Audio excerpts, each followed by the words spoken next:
Hi, I'm Justin McRoberts. I'm host of the At Sea podcast. And for the last going on 20 years, honestly, I have made being at the Jubilee conference a priority of mine. I'm there every year. And part of why I'm there is not just because it's like the favorite of all the jobs I get to do all year as a speaker and as a presenter, but because of the access that being at Jubilee conference grants me to some of the smartest, most well-informed and wisest voices I've ever been around. And this conversation series, the conversation you're about to listen to, is part of a series that actually helps you and I dive deeper into some of those voices. We get to hear presentations from some of the most interesting, like I said, and intelligent people in their field who are informing us not just about the nature of their work, but the nature of the gospel, the nature of the kingdom of Christ as it is manifest and is bursting forth in all of these beautiful areas. The presentations themselves are definitely enough, but one of the things about CCO culture and about Jubilee is there's always a little bit more. And so this is that little bit more that you and I get to dive into. I really enjoyed these conversations, particularly this one. Why don't you check it out? Enjoy. Thanks for doing this. Yeah, Appreciate happy it. to be here. I loved your talk last night. Thank you. It was, and this is one of the reasons I love this conference. Mm-hmm. Is you took this really wonderful academic doorway in, and it was this this academic setup. There's almost a little bit of a head fake in there, because it wasn't like overly teacherly, but it was this academic setup. But then you turned it towards ultimately like spiritual formation. Yes. and the practice of viewing and making art, instead of just coming in like, hey, we're going to talk about the practice of viewing, and this is a formational thing. Can you talk a little bit about your history there? That mm-hmm. It seems not just by your book, but also by your talk. There's, I don't want to call it like a balance, but there is kind of a rhythm and intention for you between the academic practice, academic approach to the arts, and like the formational everyday experience of art making and art viewing. What's been your history? Talk about that tension and balance. It's not one, it's not both. It's kind of this interplay. Yeah. So, I mean, I've been interested in art since I was a little girl, always drawing, really wanted to be an artist, but also felt a little bit of a tension of if I wanted to be a really good Christian, I needed to be in full-time ministry. And so how could I do both, you know? And I remember when I was 7, we were in an Awana clubs, there was career night, everybody's dressing up as a firefighter, a teacher, a doctor, and I dressed up as a missionary to Japan who illustrated children's Bibles. That's the most specific costume. It was so specific. That's so specific. It was so specific. And it wasn't a very good costume. Which is, by the way, a very artsy Enneagram 4 thing to do, is to be very specific with your costume. Yes. But I'm not an Enneagram 4, by the way. What do you land on the thing? I'm a 1. Are you really? Mm-hmm. Very interesting. Mm-hmm. So I wanted to do the right thing. Oh, thank you. Okay.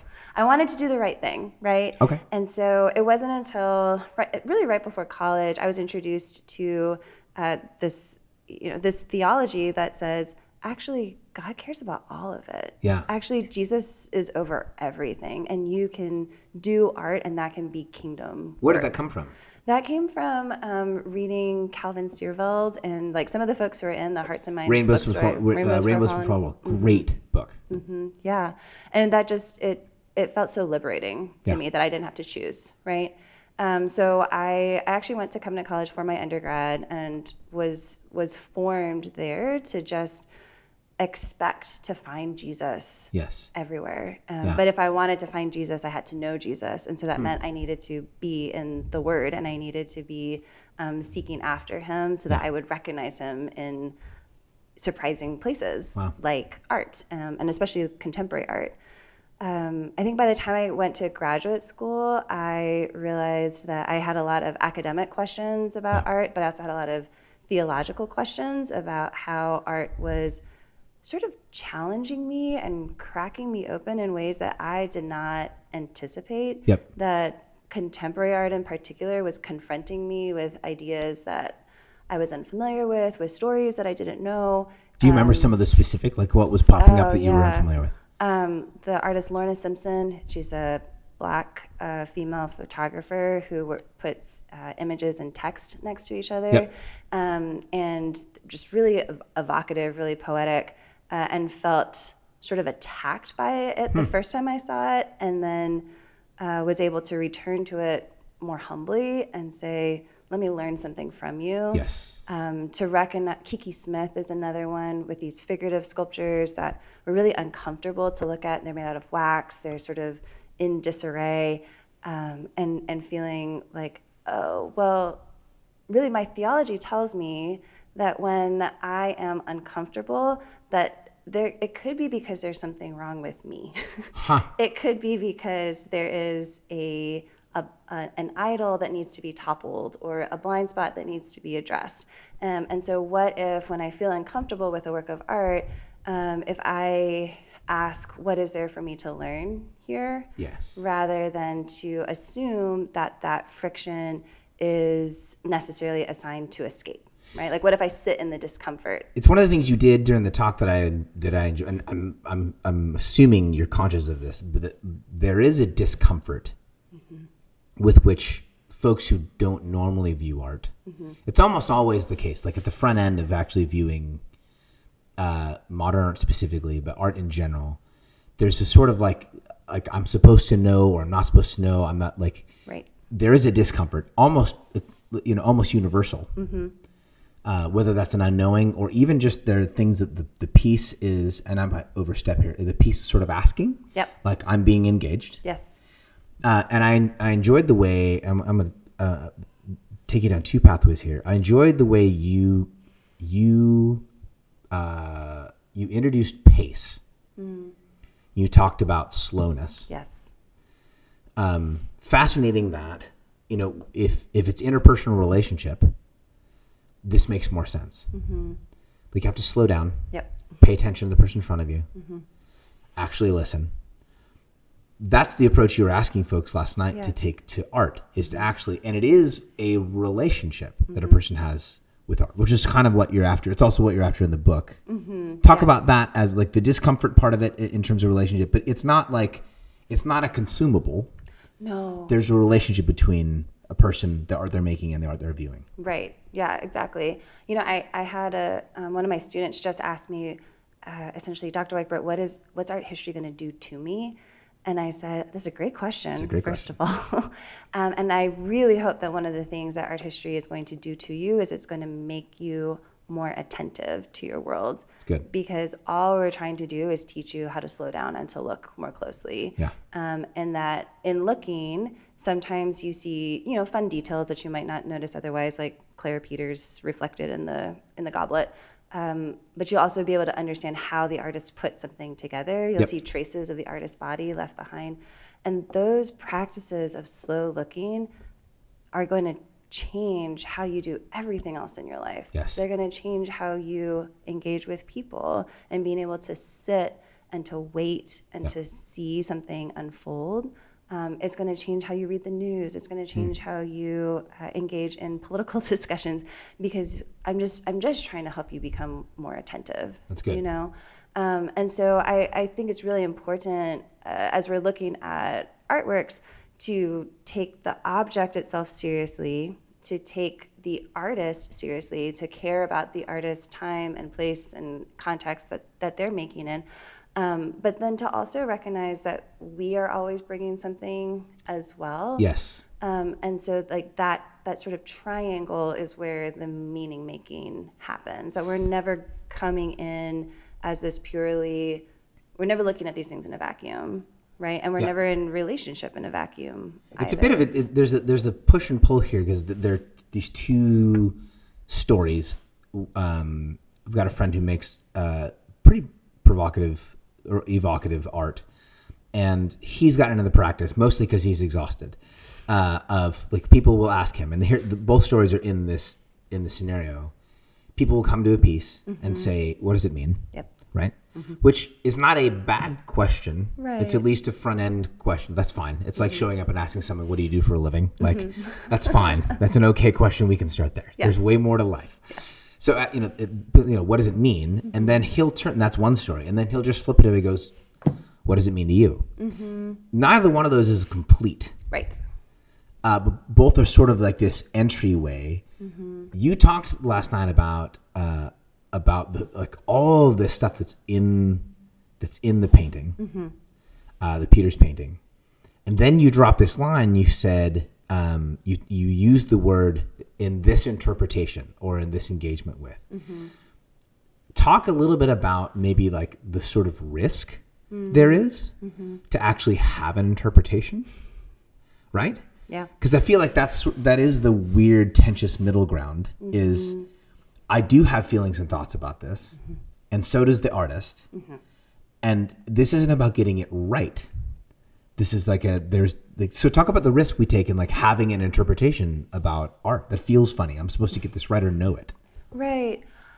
Yeah, that's such a good way to put it. That interpretation is risk, because you are sort of pulling together different threads and trying to make sense out of something, while the best interpretations acknowledge that you are never going to have all of the threads. Perfect. That's really that good. that there is a limit to how much we can know. And one of the things that I really try to emphasize to my students is, and I talked about this last night, because we're made things, because we're creatures ourselves, and we are finite, I can never go back and inhabit Clara Peter's mind.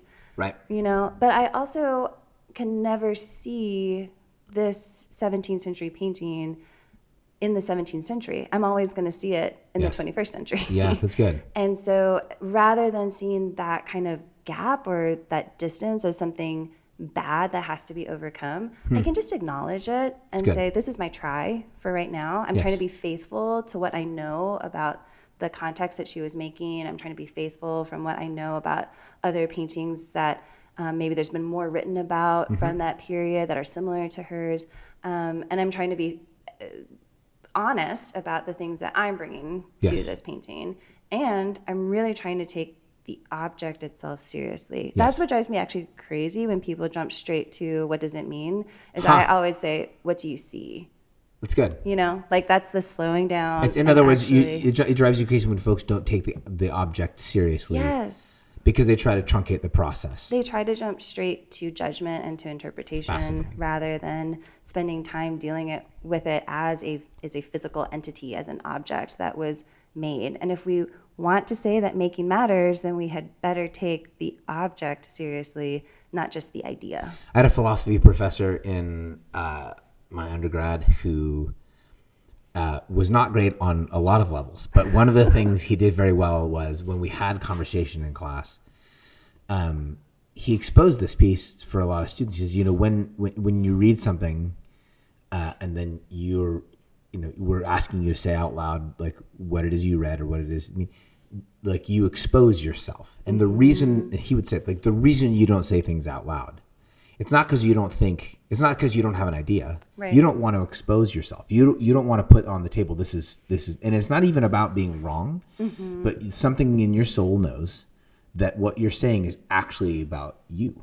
Right. And this piece, and that's part of the interpretive piece, and it's part of what, I want to say good art, and then I'm going to ask you a question about that. It's part of what good art does, is it actually draws things out of me. Yes. And I actually end up having to confront myself a little bit, even like in the time I'm living in, what I believe about about myself, my body, my history. Right. I'm exposed in my interpretation.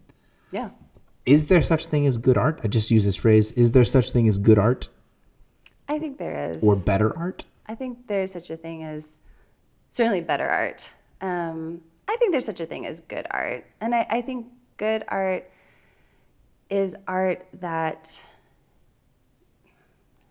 entangles together meaning and material. Okay. That is evocative, that points to something, that invites, rather than something that tells or that is like a one-off. Yeah. I pay attention to all of it because I'm a historian, and sometimes art that I don't maybe think is particularly interesting ends up being stuff that has had a really big impact historically. Yes. So then I'm like, well, I guess I'll have to study you.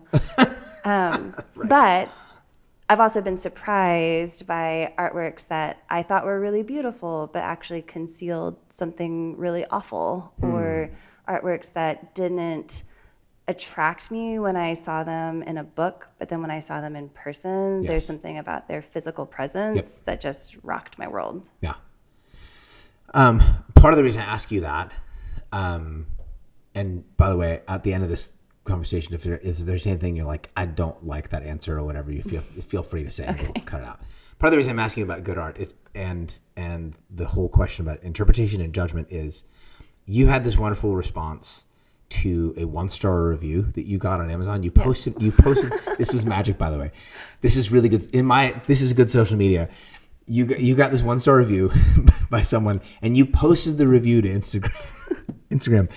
But the issue this person had with your book was a matter of like judgment. Like if I'm calling this beautiful and saying that this is good and of quality, then something else isn't. And there is like, and she was flustered by that. She was. Again, the review had, and this is what I love, the review had everything to do with her. Yes. It was like, oh, that's very much about your dating relationship. And I don't know what's going on between you and him, but you should work that out somewhere else other than Amazon. But that the question of like whether art is good or whether art is bad ends up sort of pulling on us. It's like individually and societally, we don't like making judgments between things. We want everything to be kind of on the level and good. But so much of your talk last night had to do with like, this is what goodness actually looks like. Can you elaborate a little bit on like goodness as a concept, as an idea? She liked the idea. The person who wrote the review really liked the idea that everything here is just kind of good. You're kind of getting after something else that like there's more to the idea or the reality of goodness than just I liked it or I prefer it. Right. And I don't want to discount the importance of delight. Like I think it is very important to be able to look at things and to just delight in them. I guess I'm thinking about some paintings by the French artist Paul Gauguin, who late 19th century post-impressionist artist. He goes to Tahiti to paint because he's trying to escape the alienation of modern life in industrial Paris. And he has an idea of this exotic other place that he's going to find in Tahiti and how it's going to reconnect him to some authentic spirituality. In doing so, he leaves behind his wife and children in Paris. He starts a sexual relationship with a Tahitian woman and completely sort of makes up the fantasy experience in Tahiti that he wants to have, even though we know historically that that's not a Tahiti that existed anymore. Right? And he sells these paintings, and they're very, people back in Paris find them very, very compelling. When I first saw Gauguin's paintings in undergrad, I thought they were good because I had never seen paintings of brown-skinned Polynesian women, sort of these really like majestic bodies on beaches. I didn't know that you can make art about the Antis that I grew up with in Hawaii, you know? And so I thought they were good. And then I learned about Gauguin's life and what he was trying to do with these paintings and the sort of the colonial aspect of all of that. And then I thought, well, Gauguin was bad, so these paintings must be bad. Interesting. And I need to just get rid, let's trash Gauguin. Let's get Gauguin out of art museums. And then I thought about what Gauguin was doing in assuming that he knew something about these other people and fitting them into his narrative of self-fulfillment was unfortunately something that I was familiar with in my own life. Wow. Right? That if I let Gauguin's paintings be sort of a mirror to me, like what he was actually doing in them, be a mirror to me, then I saw more of myself in there than I preferred to. That's fascinating. And that was incredibly humbling, but was a really important step in understanding how, again, I could learn from art, not just about it, and not be imposing my idea of goodness onto Gauguin, but instead saying, okay, Holy Spirit, show me what is the goodness that I can learn here. And it might be sort of in the negative, you know? 100%. But but that's also what good art can do sometimes. Yes. See, I love this answer because it has all the complexities of culture and all the complexities of relationship. That it's not a transactional, this is how much it costs, done, Right. paid for it, and it's over. Then and the math is over. There is a season, and then there's another season, and in different seasons, this art will have a different relationship to the culture it's in or to its viewers. There's that. I learned it from Charlie Wilson's War, which is a great film. And Philip Seymour Hoffman's character references this old. This old tale was a young boy is given a horse for his birthday. Do you know this tale? He's given a horse for his birthday, and the villagers say, "How fortunate!" And the wise men in the village says, "We'll see." And the kid falls off the horse, and all the villagers say, like, "Oh, how unfortunate!" And the wise man says, "We'll see." And then war breaks out, and all the young men are conscripted in the military, but he can't go because he's got a broken leg. And the villagers say, "Oh, how fortunate!" And on and on and on and Right. on. One of the things that you challenge folks to do and invite folks into in their engagement with art is to make it less of an exchange in a moment. That this is, you're going to be right about it, or you're going to get it right in the making, but to enter into an actual practice that forges a relationship between yourself and yourself, between yourself and the divine, between yourself and art. Yes. I love that you brought it to the table, and I love that you did it the way you did it, which was that you actually did it in practice with folks in the room. It was absolutely perfect. Thank you. Thanks for being here and for bringing what you did to the table. Thank you. It was a delight to be able to share that with everyone.